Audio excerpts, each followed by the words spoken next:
I be in and out of arenas like I'm Scottie Pippen.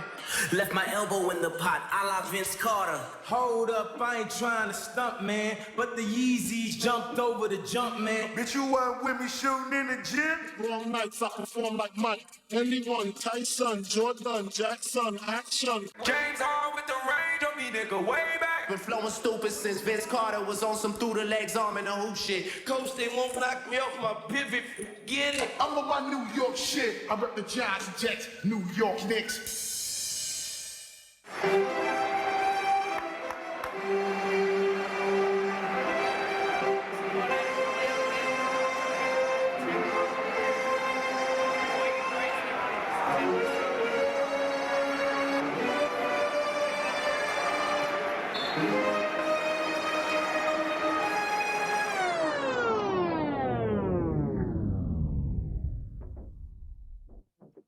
What up, my fellow Knicks fans? This is your guy Marcellus Ease, and don't panic quite yet.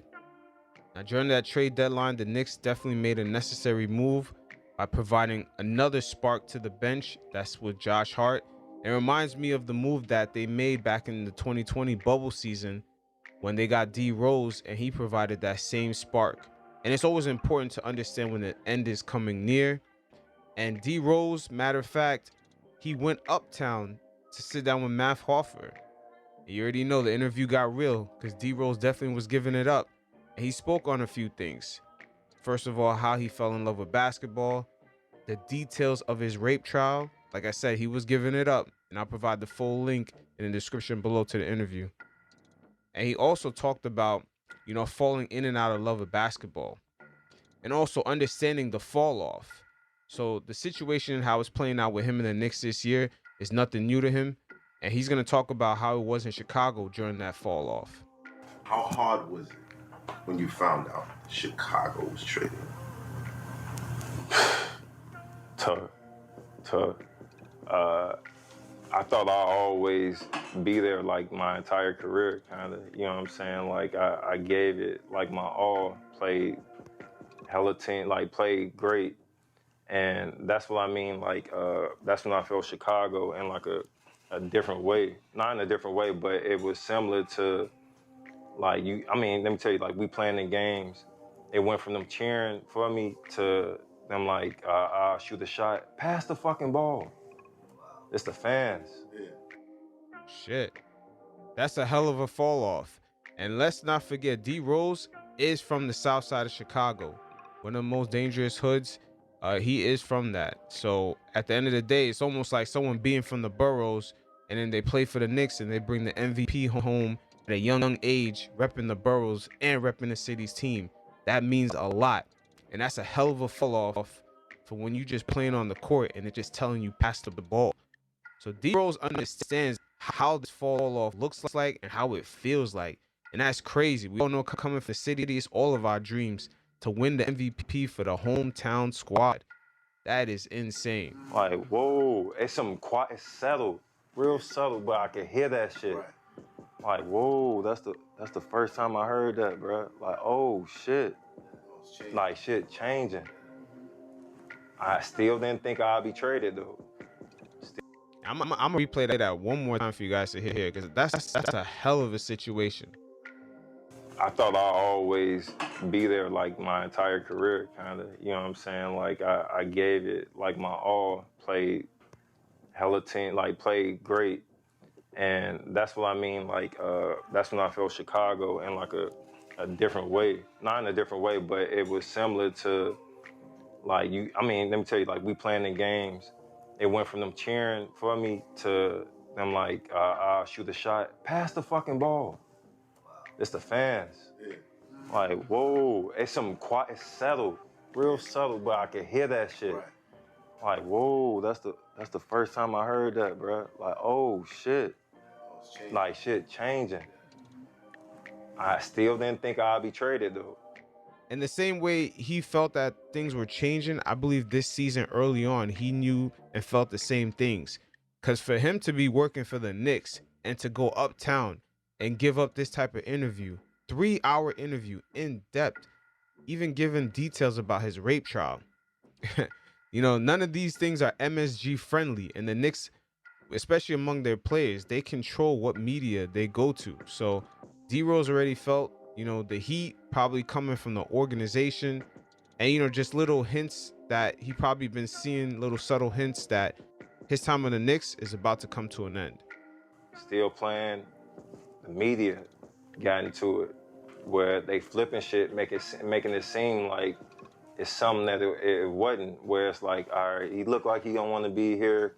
He looked like he's going through it. They should trade him. Once you start seeing that shit, hearing that shit, it's kind of like true, like what's going on.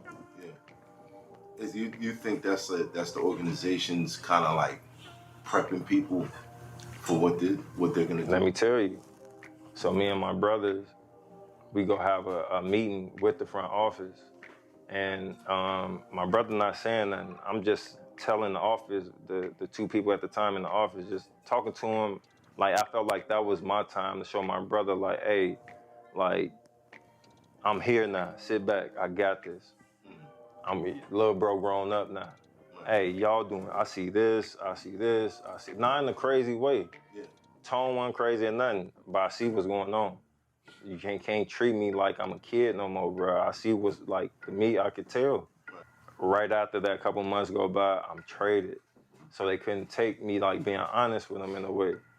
And this is my first time saying this, and I ain't trying to shit on the organization or anything like that, but they tell their side to it. But it's like you never hear, like, the other side, and which is my side. It was to the point where one of the media people, bruh, I'm in Minnesota, Hart hit me with an article one day. It's like towards the end when I'm about to leave. One of the guys that's on me every day. I come in there, he got flip-flops on, he just staring. Like, he asked me crazy questions. I could feel the vibe. I'm not looking at him, but he asked me crazy shit. It's to the point where the other media people laughing at him because they know it's about to be some crazy shit that's coming out of his mouth. Right. I'm acting like I don't hear him, though. What's the still crazy shit? What's the crazy shit? Bro, at the time, it's they was trying to pit me and another teammate against each other. Hey. And you guys clearly understand right there. This happened between Randall and Obi Toppin last season when the Knicks were going through their struggles, and Randall was kind of going through his struggles too. They try to pin Obi and Randall against each other, and also the fans against Randall. So the same type of media games, you see it plays out from the Chi all the way to the East Coast out here to New York. So, but one good thing here is that D Rose does not have to really worry about the Knicks trying to manipulate him in this situation, because he does have a great relationship with the coach and the Knicks front office. So he should be able to leave the Knicks gracefully this season. But he also talked about how that exact situation in Chicago served as a motivation for him to actually become one of the first players ever to get a max contract, then play on a minimum, and then upgrade into a mid-level deal. I have never seen this happen before, and I have not even realized that D Rose was one of the first players to do it. We've seen John Wall get bought out, Russell Westbrook get bought out, Blake Griffin, so many other players before them. Once they get bought out from their max deals, they always get minimum contracts. They sort of get pigeonholed into that. But D Rose, man, I did not even realize, like, he really worked his way back into the league to get a mid-level contract. Long story short, I went from being max to minimum to actually, like, getting, like, a decent contract. And at that time, nobody did that. So don't you know how you go into the market and you negotiate and you got, like, an example of someone that previously did that? Nobody was there. So you broke that mold. Exactly. And the shit ended up working out. And much respect to D Rose. Definitely broke the mold. It'll be interesting to see if John Wall or Russell Westbrook ever breaks that mold after him. But at the end of the day, you got to know when it's over. And you don't want to be like Carmelo Anthony, unfortunately, looking lost, not understanding that, the situations around him is kind of hinting that your glory days might be coming to an end. But once again, shout out to Leon Rose for understanding when to pivot, and at the trade deadline, looking for that extra spark from the bench by getting a guy that's a Tips type of player to come off that bench and give us that energy that we need. But at the end of the day, much respect to D Rose. Once again, you guys got to check out this interview. D Rose gave it up. I mean, when I say that boy went uptown and sat down with Math Hoffa in that barbershop, he gave it up. And I'll definitely be providing the link below to that interview. You guys should definitely check it out. One of the positives that we had by the Leon Rose hire was that he could leverage all his relationships. That's what Leon Rose is about. And so far, you know, he's done a great job giving us a good product this season overall and putting the Knicks in a great position in which they're competitive and we have a bunch of draft picks. But if we look back to see how we got some of these assets and even some of the players on our team, we see that Leon Rose in the past has pretty much leveraged some of the relationships that he's had and also some of the guys underneath him. Some of his scouts like Walt Permian from the Utah Jazz and Frank Zanon from OKC, his two scouts right there, we see that even quickly the acquisition of him was through those relationships. If you look back at the 2020 draft, we traded our 27th and 38th pick to the Utah Jazz for the 23rd pick. And that's how we got quickly. And that trade was made through the Walt Perriman relationship with the Utah Jazz, as he has 20 years of experience with that team from the Karl Malone, John Stockton days all the way to the Andre Karolinko and Darren Williams days. Like, he has a long history of work put in with that franchise. So we definitely leveraged that relationship. And also, if you look at the 2021 draft, we traded 1 second-round pick for 2 OKC second-round picks, in which we got Miles McBride and Jericho Sims. And that's through the Frank Zanon connection with the many years that he put in work with OKC, working under Sam Presti. So our two scouts underneath Leon Rose, we've definitely been leveraging some of the connections they had. And we're even leveraging some of the connections Scott Perry has with the Detroit Pistons. That's how we got rid of the Kemba Walker deadweight contract last year in the draft in 2022. And also Nerlens Noel, we were able to get rid of him and that mid-level contract that he had to clear up cap space for Jalen Brunson. And not to mention, the 2022 draft was the 3rd straight year where the Knicks leveraged the relationships with their two scouts in order to move assets around, get players, and also all those picks that we acquired from Detroit, Washington, and Denver was through that OKC relationship. Once again, that's that Frank Zanon relationship. And so you fellas are starting to begin to get a clear picture of what I'm talking about. And you're probably wondering, why am I mentioning these things? It's because more than likely the Knicks have effectively just lost their relationship with the Utah Jazz. And it definitely had an outcome in that Donovan Mitchell situation as we've seen it play out. But the reason why I state this is because with the hire of Danny Ainge last fall, and then all of a sudden Worldwide West, Allen Houston, and Julius Randle showing up to that game 1 in Dallas, everyone thought that they were scouting Jalen Brunson. And, you know, it kind of made sense. And Julius Randle is from Dallas, so he happened to be out there. But you never know who's looking at these type of situations.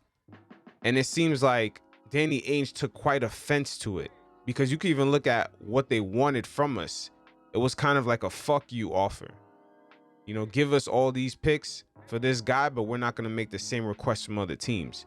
So I believe the Knicks effectively had lost their relationship due to Danny Ainge taking a kind of a slight of all of them showing up to the game 1, knowing that the Jazz were having issues with Donovan Mitchell and Rudy Gobert. And it's very unfortunate because 1, it was very avoidable. Guys just didn't have to show up to the game. And 2, these type of relationships that teams tend to have with each other, you know, oh, hey, we need a favor. We need a 3rd team in this 3-team deal trade. Just help us out real quick. Or, hey, we need a dump salary. Can you guys just do us this favor? And then we'll pick up another, you know, issue that you're having later on down the line. These things tend to be a great ace to have in your back pocket to use. Because if you look at most of the guys on our team currently, the only reason they are there is because we've leveraged these relationships. So potentially losing out on Donovan Mitchell was not the most important loss in the situation. It's really the relationship with the team. And of course, this season, the media is going to hold it over our heads. Oh, the Knicks didn't get Donovan Mitchell. And I'm starting to see it where they're like, oh, the Knicks are going to face the Cavs in the first round of the playoffs. They're kind of setting up the storyline, because we all know the NBA is a league about storylines. They're trying to set it up to make it seem like the Knicks missed out on Mitchell and he's going to eliminate them now from the playoffs. When in reality, Donovan Mitchell has the Cavs only 1 seed ahead of us. And most of the media, they don't really know if the Cavs can fully even beat us. They know that they're slightly better than us. But for them to have a superstar in Donovan Mitchell, it does not take them completely over the hill over our team. So how much did we really even lose out on? We didn't get the superstar, but yet we're only 1 seed behind them. And most people are kind of almost 60-40 or almost 50-50 on the Cavs versus Knicks, that outcome in the playoffs.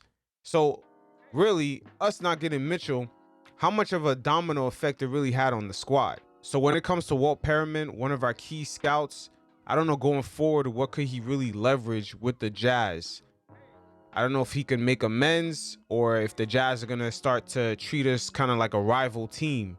Because now with Danny Ainge over there, it's almost like us making trades with the Celtics or the Lakers making trades with Clippers or even the Brooklyn Nets making trades with the Knicks. It becomes that type of situation where certain teams never fuck with the other one. All right, so this will be a brand new series I'll be starting up. NBA players' results are sometimes situational, and this will be volume 1 starring Obi Toppin.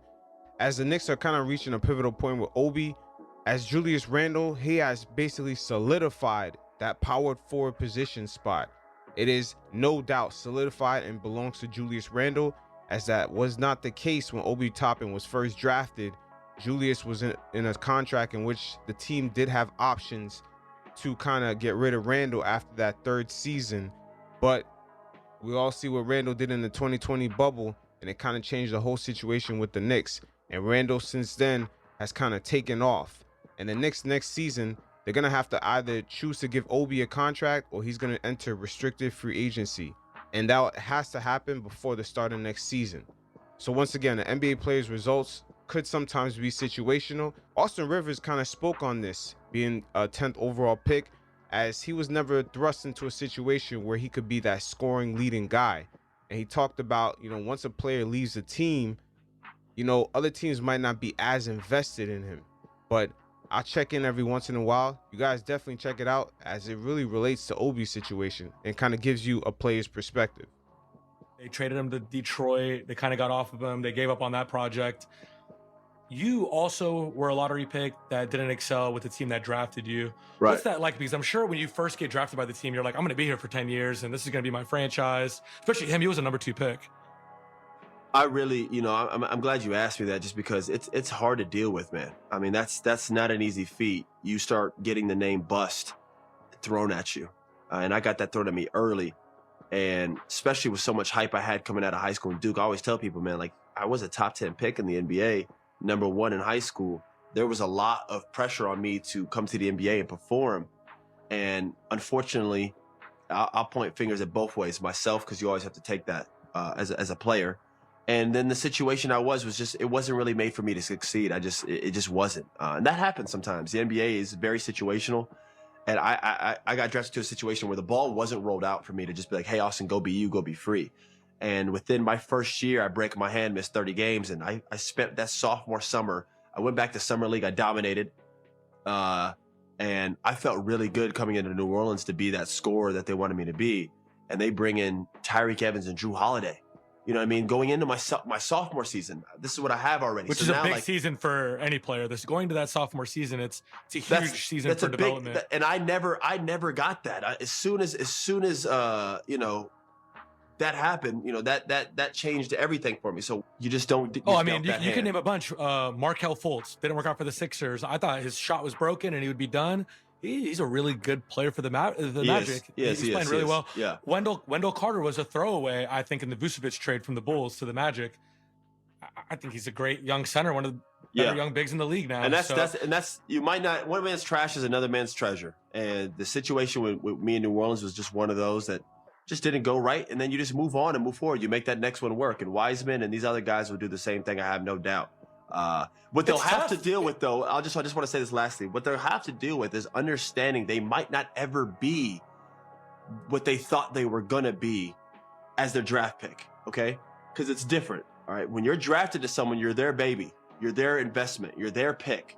You know what I mean? When you go somewhere else, you're a chance. You're you know, low risk. Low risk, high reward. Hey, we'll take Wiseman. We'll trade a little asset, a pick, a little bit of money, whatever they got. Just like I was with the Clippers. Just like he'll be here. The many names above you, right? It's different, right? So he has to learn now how to not only fit in but be a great player within their scheme. Because, and that right there is a double trap that Obi kind of faces right there. Him coming into next season, if the Knicks don't extend him, it's going to lead him to hit restricted free agency. And if he goes to another team, he'll never, ever be the priority of that team. He's more than likely going to be stuck in that role player role going forward. And it's very unfortunate because the situation with the Knicks did change with Obi entering his sophomore season. You know, originally in his rookie season, of course, he was going to be behind Randall. But everyone thought, you know, Randall was pretty much in a contract year where the Knicks more than likely wasn't going to renew him. But that's when Randall had that breakout season during that pandemic year. So unfortunately, the situation did change. The Knicks gave Randall an extension. And we've seen even this season, Randall, after struggling last season, he's gotten to another level. So his position is completely solidified. So Obi this season, once again, we see him stuck in that 9 minutes per game, all the way up to like 14 minutes. Tibbs got him in a complete role player role. More than likely, if he hits restricted free agency at the end of next season, more than likely he's going to be stuck in that role on another team, which is initially not going to have that investment in him as the Knicks did as their own pick. But once again, with Leon Rose, the situation did change because when we did draft Obi, there was a potential for him to start.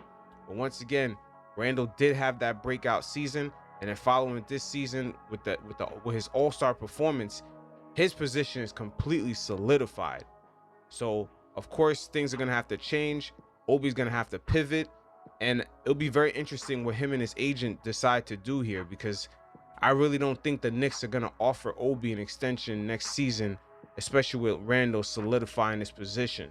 I tell people all the time, after I left New Orleans, my chances of being an all-star were never again. They were never again. I went to a must-win Clippers team. And then so on and so forth. Every team after that had their stars already. So it took me time in the league to not only be effective, but learn how to be a good role player. As we've seen this season, Obi in his minutes between 9 to 14 minutes a game, in that small little window, Obi's developed a three-point shot. He really makes usage of what he can out of those minutes. His defense got slightly better, but it's still not there yet. His rebounding needs to improve, but he sort of kind of fit into that role player minutes, where he sort of just tries to give you what he can with that very few shot selection and just a limited amount of time to really impact the game. But Obi has definitely made the most out of it, and that's something I believe even Cam Reddish couldn't quite adjust to, and that was probably some of his issues with the Knicks. Ego go and buy into being a legitimate, like, good role player, and that's what Wiseman has to do. That's what Fultz has done. That's what all these guys have done. Wendell Carter, these guys have. They don't take 20 shots a game, but they found ways to be effective in their role. The same thing I had to do and learn how to do is what Wiseman, I think, has to. And Obi definitely this season has kind of made the most out of his minutes. Once again, like I said, he's developed that three-point shot. But him and his agent, they're going to really have to make a decision here because, like I said, once again, Julius Randle has definitely solidified that power forward position on the Knicks squad. So Obi and his agent definitely going to have to either pivot to another team that's gonna more than likely give Obi another role player role, maybe would solidify him with like 25 minutes, or it's gonna be less than that. But it'll be very interesting to see how this plays out. Once again, before the start of the next season, the Knicks will have to give Obi an extension or he's gonna enter restricted free agency. Okay, so this will be a continuation in my series, The Truth Shall Come Out Volume 3, starring Kristaps Porzingis. As he's finally kind of realizing the star does not shine as bright outside of New York. And I believe this is the very first time I'm seeing the slogan, once a Knick, always a Knick, not actually being applied to a former Knick, at least for the time being. And Kristaps Porzingis right now is slowly showing some regrets, and he's slowly trying to, come back into the arms of Knicks fans, at least, in good terms. And also understand that there is a monetary benefit for former Knicks players. As I covered before, Larry Johnson even stated to this day that he still collects checks out of his 4-point play as a Knick. So Kristaps is the first player I've seen that really can't monetize, especially after retirement, off of his Knicks days, but he's slowly working his way back. But anyway, he was asked about it. You guys check it out. Is this evolution been weird? I mean, you mentioned it, the Bulls are less than they used to be, and I, you know, with that thing where some fans are asking you to actually come back. Is this evolution just weird right now? A little bit, but I think, I think it's just, you know, the way the trade happened. Like, I did some dumb stuff, like some cryptic tweets and. Yeah, you definitely did the cryptic tweets, and that's why my series is named after exactly what you said. The truth shall come out. And this is definitely volume 3 of that series. But also you listen to your brother, who today is nowhere to be found. That's very interesting. What was that? The whole process was just a mess, you know. So I didn't like the way things ended. That wasn't like how I wanted it to end, if it did end, you know. And then just I kind of try to stay myself throughout this whole time, you know, not do anything, not say anything. If I should have said anything, it was right after I got traded. Now it's Which you did. You did. You criticized the Knicks recovery process. You did when you went to Dallas. I also covered that. That was in the volume 2 of this series. I'll link the videos below. But definitely KP criticized the way that the Knicks, you know, kind of helped his rehab situation, that it wasn't quote unquote ideal. But, you know, unfortunate for Kristaps, once again, he realized the star does not shine as bright outside of New York, as Jeremy Lin also found that out also. But the Knicks were going through a chaotic time. He was at a young point in his career. But, you know, the situation was kind of handled wrong on both sides. I would have to admit that. It's too late, and I think now maybe fans are easing up on me and kind of understanding it was what it was at that moment, and I was young, and I got traded, and, you know, of course I was hurt, and that's why I put some dumb tweets out there or whatever I did. You was hurt, and you was also trying to get your money. Now, I'm not sure if you guys remember, but going back when Kristaps was hurt, that's when David Fizdale first got hired. Nobody knew what was going on, and it was really, you know, all of us, we were kind of skeptical when Fizdale had mentioned that he hadn't seen KP and he had no idea where he was in his rehab. And Mark Cuban had also made comments about KP, about when he came to Dallas, he was disappointed to see where he was at in his rehab. You know, things were very secretive. KP was overseas, you know, doing his rehab. It was really awkward. You know, he was also eligible for an extension. The Knicks weren't really too keen on giving him his money without seeing how he recovered from that major injury that he had. It's very unfortunate. But I think people are starting to maybe forgive me a little bit, and we're moving past that. Yeah, and hopefully fans do forgive you. But at the end of the day, you know, the Knicks, they were going through a turmoil situation, especially with Melo and Phil Jackson going back and forth. Then the Charles Oakley incident, and people don't take that into consideration. The way the Knicks treated their, you know, a former loved Garden player, you know, carrying him out in the Garden like that, it kind of showed KP, the franchise. They were shitting on Melo. They were shitting on Charles Oakley. It's like, this is how they treat their players. It's kind of understandable why he wanted to leave, but it's just the way he handled it with the cryptic tweets, especially with his brother getting in the way. But it is what it is. Hopefully, you know, KP can slowly work his way back in, and I think we should accept him back in.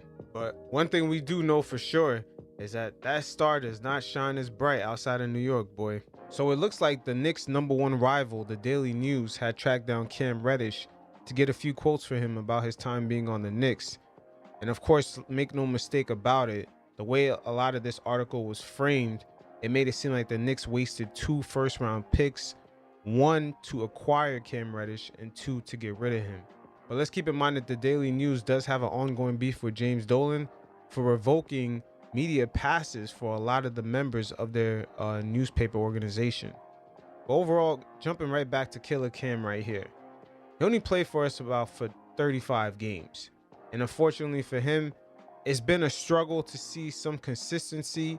And outside of him scoring, which is pretty much what we did not really need from him, he had no other intangibles. Coming from Atlanta, he was always a poor rebounder, and defensively, he's always been inconsistent. And pretty much his role on this team he could not pivot outside of his offensive scoring to show those intangibles. Now, if you look at his game log ever since he went to Portland, this guy pretty much went to a team in which, number one, they struggled to recruit free agents, and number two, they give up a lot of points. They basically play, I'm going to outscore you and try to win the game off of that, in which it leads to a lot of heroic moments for Damian Lillard. But once again, like I said, this is a team that's pretty much tanking, trying to rebuild, and also they're just pretty much going to try to outscore teams. Like I said before, they're ranked almost dead last in the league in defense. Matter of fact, they're ranked 27th in defense, and offensively they're ranked 7th. So it's pretty much a high scoring team. They average about 114 points a game, and on defense they give up about 118 points a game. And in Cam's first 13 games with the Portland Trailblazers, they're actually 4-9. And once again, defensively, they're not asking much from Cam, just like how they wasn't asking much from CJ McCollum when he was there. And for those of you watching the video version, as you can see Cam's game log, he's getting a lot of minutes on his team. He's almost averaging about 30 minutes a game, and he's always seems to be in the negative. Now, even though his scoring is pretty efficient, there's some nights he's shooting about 50%, but he's also giving up a lot of points on the defensive end, and also his intangibles like rebounding are really pretty low. I mean, just look at his rebounding: 4, 2, 6, 6, 5, 3, 3, 2. This is not a good sign because in the Western Conference, the game speed is a lot higher. So there's a lot more possessions, a lot more rebounding, and his rebounding stats are still pretty low, especially for someone of his size. Now, keep in mind, he did play against OKC once again. And those of you who don't remember when OKC came to the Garden, that's the game that Shea was just going off. And Shea actually put up another 44 points going up against Cam and the Blazers on 81% shooting, which is crazy. 44 points on 81% shooting. I mean, that's almost stats of like a dominant center. 81% shooting. That's just crazy. But let's take a look at some of the stuff that Cam had said. Quote, "It was tough, but at the same time, it wasn't even about basketball." Reddish told the Daily News, "It had nothing to do with basketball. It was all about politics, all the favoritism, shit like that. That's why I wasn't too worried about it." Now, he didn't further elaborate on what he meant. It seems like they were trying to get more information out of him. The ironic thing is that he said that him and Tibbs barely spoke his whole time there, which is ironic in itself because, you know, usually, hey, you want to have that relationship with the coach to make sure that you're getting playing time and that you two have the same understanding. So we already know what Tibbs is all about, you know, the hustle. And a scoring guy like Cam Reddish, he kind of has those attributes of like a Carmelo Anthony, where it's just like they can't wait to put in more effort on the offensive end versus the defensive end. And Cam's an East Coast guy. He's a Philly guy. We already know how sometimes, you know, the arrogance that comes with, you know, being on the East Coast. A lot of our guys kind of have that swagger about them. From Melo to Iverson to others that came out of the East Coast, there's always kind of a flair about these guys. And Cam definitely exudes that. But unfortunately, he's going to have to put in a lot of work on his intangibles. And continuing on from the article, even Dame gave quotes on Cam Reddish. Quote, "They put a reputation on you when you get traded twice like Reddish. What's wrong? Why is he going from team to team without getting an opportunity?" Damian Lillard said, quote, "You just don't know what goes on behind closed doors until you become attached to the situation, and it's your job to encourage him, speak life into him. Things change, and when you start to see who they really are." All right, so I mean, Dame, you know, giving him some backup. But once again, Dame, you know, is the same guy that kind of went after Melo after, you know, pretty much his heydays was over. Melo, if you guys don't remember, when he was a free agent for the Knicks and he was going on that little tour, acting like he was going to leave the team, he had an opportunity to go to Portland, but Melo never chose them because, once again, Dame and CJ, they're not a free agent destination. So whenever they could get guys on the back end, they'll take it because that's better than most opportunities that team gets. Remember, they lost, what's his name, LaMarcus Aldridge to the Spurs, because even he didn't want to stay over there. And they continue on getting more quotes from Reddish. Quote, "I'm in a completely different place now. Now I'm blessed. Not everybody gets another opportunity, so it's refreshing. said Reddish, the 10th overall pick in 2019. I got some great teammates, great staff. It's real positive around here. Win, lose, or draw.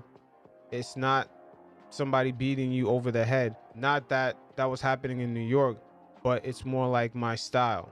Yeah, it's more like your style. Run and gun, play no defense. Once again, the Blazers are number 27th in team defensive efficiency, giving up points. They average 118 points per game. And offensively, they score about 114 points per game. So Blazers are the bottom, like, you know, the bottom of the bottom in the league in defense. And continue on from Cam, quote, I can shoot a shot and I'm in New York and I feel like I had to make it. Reddish said, yeah, you feel like you had to make it because you brought nothing else to the table. As you see with Josh Hart, he creates a lot of opportunities for other guys. He doesn't even have to shoot that much. He creates opportunities and transitions as he pushes the pace. He rebounds well. He has very good defensive intangibles. He knows where to be. He brings a lot of shit to the table that we as New Yorkers, we love to see in our players, that hustle mentality.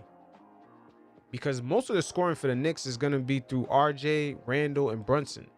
So clearly Cam just, you know, he wasn't getting the memo. Like, we didn't really need you to score. We just kind of need you to make other things happen. Some games we might need you to score.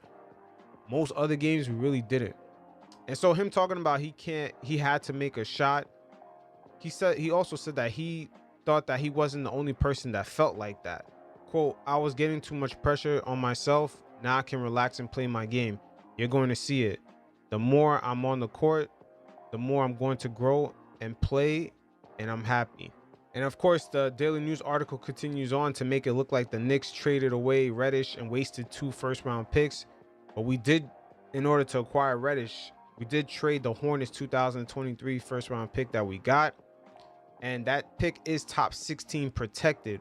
So the Hornets are good as long as they fall in the top 16. And then when we traded Cam, I believe we traded our own 2023 pick. But I believe it is top 16 protected also.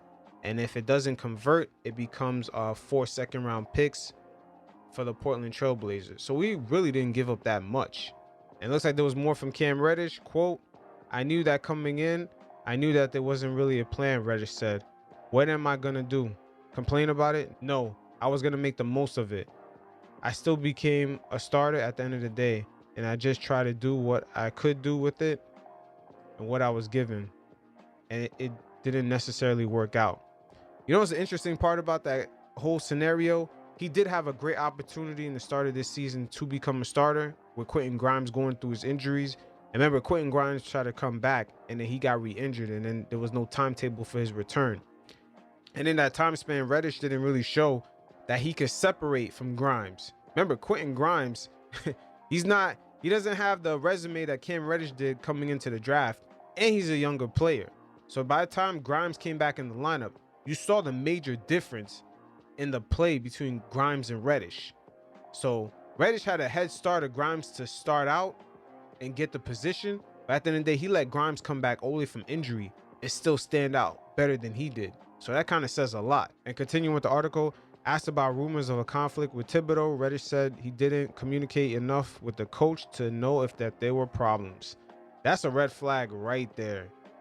I mean, that doesn't even make any sense. You've seen that you're not playing.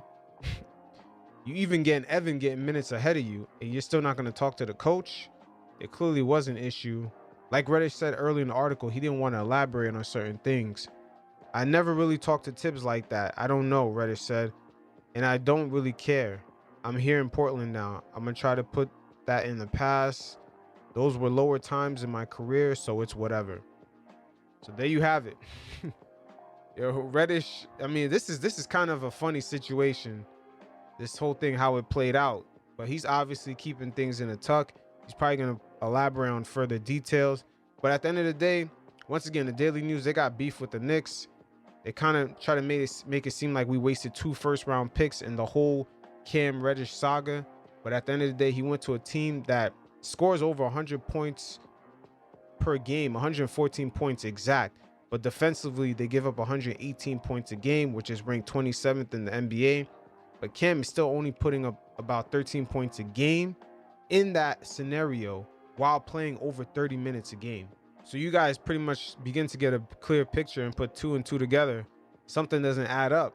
You know, apparently he says that he's a scoring guy, but he only averages 13 points a game on a team that has no pressure to win, that's pretty much tanking, giving up offensive points and not playing defense. So that falls right into the Cam Reddish style. And so far in 13 games, his output is only 13 points a game. And it seems like the Blazers are kind of up and down about starting Reddish. It seems like sometimes they sub him in for Thibault and other players. It's kind of still a gray area. It doesn't look like his starting job is even solidified. Not quite yet, but I still give him time. It's still early. Probably getting acclimated in this team. Pretty much he's getting acclimated to a losing team. So there's not much of a culture that, or a game plan that team is really constructing right now. But it is what it is. I wish them the best of luck. But at the end of the day, the Knicks do have a better record with Josh Hart. And unlike the Portland Trailblazers, we're trying to make the playoffs. And we have a defensive identity more than we do an offensive identity. So it kind of seems like it worked out for both teams. So it is what it is. Till next time, you fellas stay safe. Peace.